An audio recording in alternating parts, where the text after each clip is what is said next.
Welcome back to the Rundown. Well, according to the latest statistics, the past year has seen a sharp rise in the number of anti-Semitic incidents across the U.S., with the problem especially acute in New York City, where its prominent Jewish institutions and its large Orthodox and Hasidic communities make for easy, visible targets. Now, several groups are banding together there to create a new Jewish security alliance that tackles that problem.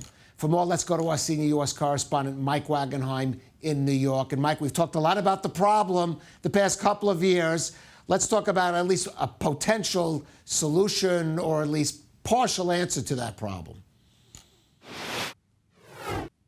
Well, it's not just here in New York City, and that's what you got to keep in mind, Kalev. You have the Hasidic communities up in Rockland County, north of the city. You have New Jersey, which, by the way, the third most anti-Semitic attacks of any state in the nation for tiny little New Jersey last year. So it's not just about the city anymore. And as one speaker here today at the announcement for this new alliance said, boundaries don't know hate. It doesn't know city borders or state borders. So a wide regional alliance of Jewish organizations coming together today to announce the new Jewish Security Alliance. It involves 5 Jewish federations from around the region, plus the Anti-Defamation League and a couple of Jewish security organizations. And what they're trying to do is codify, kind of a loose partnership that they've had over the years here to make sure that everything is working just as it should. So there are 4 essential pillars for this new alliance that they want to make sure are covered. Number 1, serve as a central point of information, making sure everything is filtering to one central contact and then being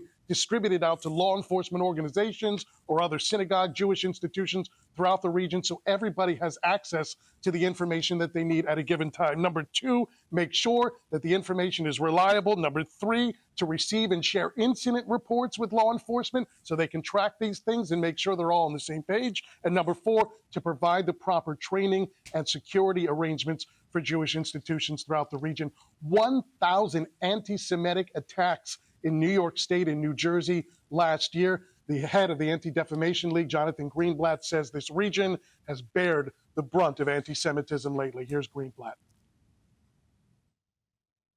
Imagine in any other sector, in any other walk of life, if something increased over the last decade more than 500%, how people would be responding.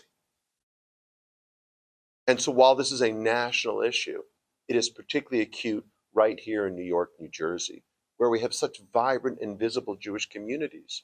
New York City is arguably the greatest Jewish city in the world outside of Israel. It's a center of Jewish learning, Jewish identity, Jewish cuisine. And that's not just Jewish history, that's American history. It's more than just an issue for our community. This is an issue for our country. Now, Kalev, it's not just the Jewish federations that are concerned about this, but obviously Jewish security institutions are as well. And they run a network of volunteers at synagogues and institutions to make sure they're protected. They say law enforcement, of course, is critical, but it all starts with those volunteers on the ground. Here's Evan Bernstein, National Director and CEO of Community Security Service. Nobody is going to care more than a volunteer about their friends and their family that are inside that synagogue. Almost half of our active Jewish security volunteers are in the New York, New Jersey area. Our volunteers understand firsthand the unprecedented rise of anti-Semitism that's been well documented by the ADL audit and the FBI. Now, of course, Kalev, with the upcoming Passover holiday, everything is magnified, but almost to a man and woman.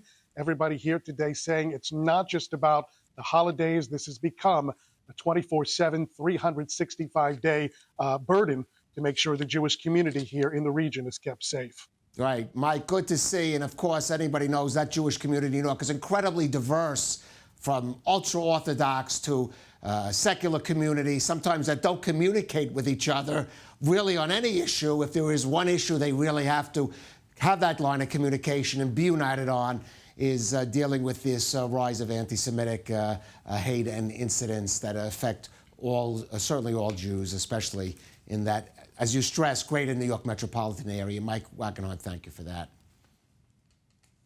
Moving on. Well, this has been a 10th nationwide day of action with angry protesters